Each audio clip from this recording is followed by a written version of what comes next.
So Katie's at home in New York right now. I'm gonna build her bowl, and I have my 40-pound PVC bowl. I recently learned how to make an arrow rest for it, which makes it shoot so much better. Now I'm gonna build a small version for Katie, which is about 20 pounds. So materials are very simple. With the 40-pound bowl I have here, I just recently discovered how to make an arrow rest. Well, you just need a clip, one of those minor clips for it. And I'll be showing you how to do it later.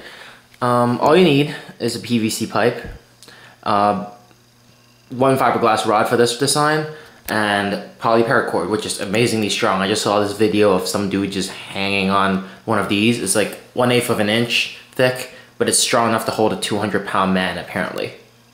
So yeah, it's cool. So I'm gonna get started and I'm gonna walk you through the steps.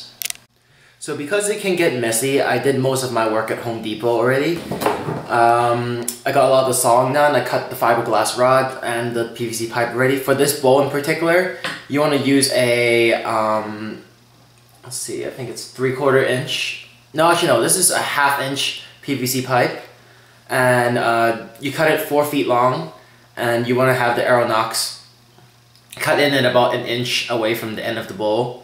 The fiberglass rod, originally my design was going to have 2 in there, but it turns out that this pipe is only thick enough to put 1 in comfortably, and I'm going to show you that later. All you have to do is to cut the fiberglass rod to 2 feet long, and then it'll be in the middle of the bowl and anchor it and make it a lot stronger. The first step is basically just to cut in nocks for the string 1 inch away from the end of the PVC pipe. So you notice I marked it with Sharpie. That's just so that I know the spots to cut to. It doesn't have to be too deep. It just has to be wide enough for the polyparacord to fit in.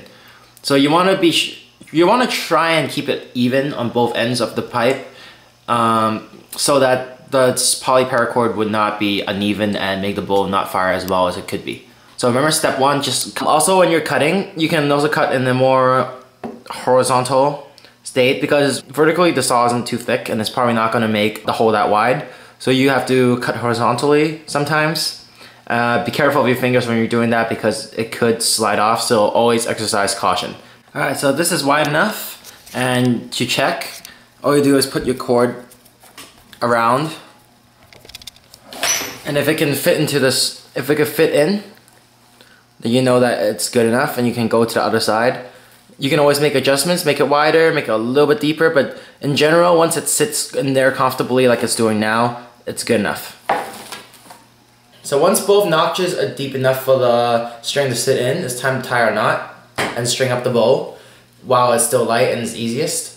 So what you want to do is to take your paracord, the first end of it, and this is how you do the knot. So you just basically make a loop, wrap it around your finger,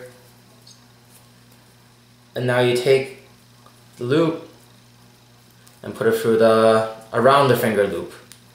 I don't know if you got that, but it'll come out with a very strong knot that's easy to manipulate and easy to untie, and it'll hold the weight. Alright, so on step 2, you actually got everything connected. You tied the rope and stuff. All you do is step through the bowl. Remember, you're not trying to force it. You keep the bowl on the bottom locked with your feet. Now you just basically lean into it until the polyparacord reaches the knock and goes in. You can make adjustments with the saw if necessary, because sometimes the hole might not be deep enough and the string might not stay in. So I'm going to try draw it all the way back. Now, you want to make sure the bridge is a good distance away so it would not whip your wrist on the way back, because people who do archery, you know that hurts a lot. Strength. So the rod I have here is 2 feet long. The bowl is 4 feet long, so this rod would go in perfectly in the middle and it would strengthen it up. Usually with the big bowl, it was inserted first before I actually even put the fiberglass rod in, but with this bowl, it's easier this way around. This is unorthodox on my own. So I'm going to show you how I put this in. So pretty much, just take your bowl over here and literally just throw your fiberglass rod in there. It's gonna come out with resistance because it's already because the bowl is already vented. The fiberglass rod is flexible, but we're going fine. So how I make sure that the rod goes straight to the middle, so you should have 1 foot of unreinforced part. So the fiberglass rod should be right in the middle where it's at the strongest. So luckily, the rod that I didn't get to use when I intend to put 2 in there, I get to use to push in.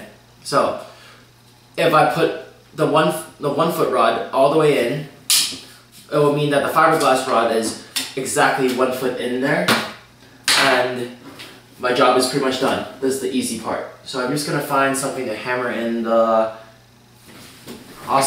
thicker PVC pipe.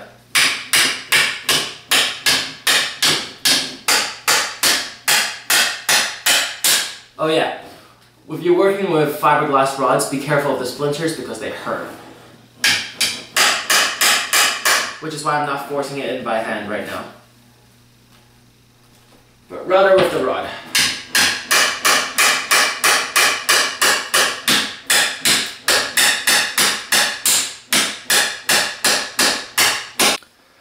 So the next step is to make the arrow rest, and it's really simple. All you need is one of these, what do you call those, binder clips, and you notice it's already kind of in the shape of the arrow rest. The arrow sits perfectly in this little area over here, and all you do is pretty much squeeze it and take it out, and then hot glue gun it on.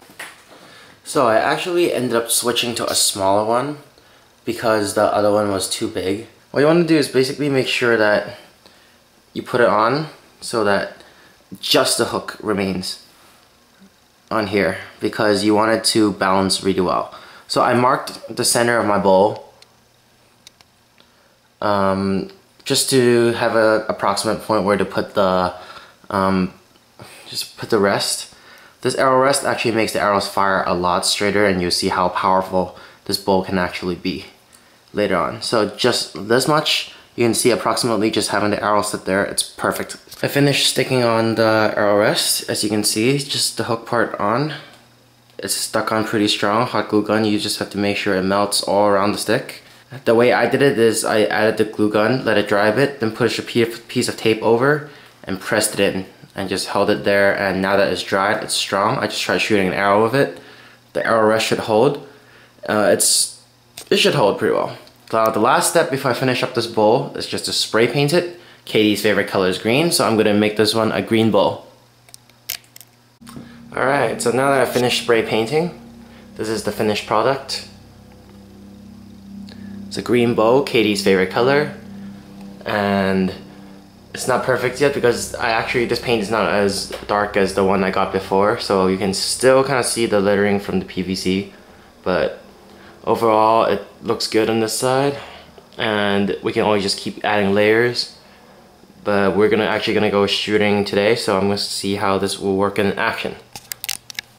It actually looks pretty good in the light. It kind of glows fluorescent green as the color of the paint. I can't wait to see what it looks like under the sun. Yeah.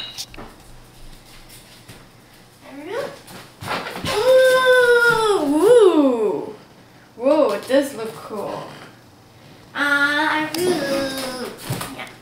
You gonna try shooting it? Sure. We can go try one hallway shot first.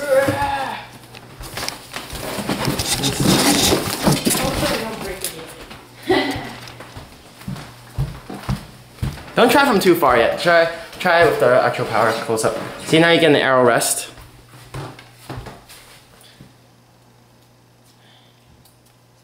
Okay. Mm-hmm. Ooh, wow. This is actually really good. I might shoot better with this than Little Sue.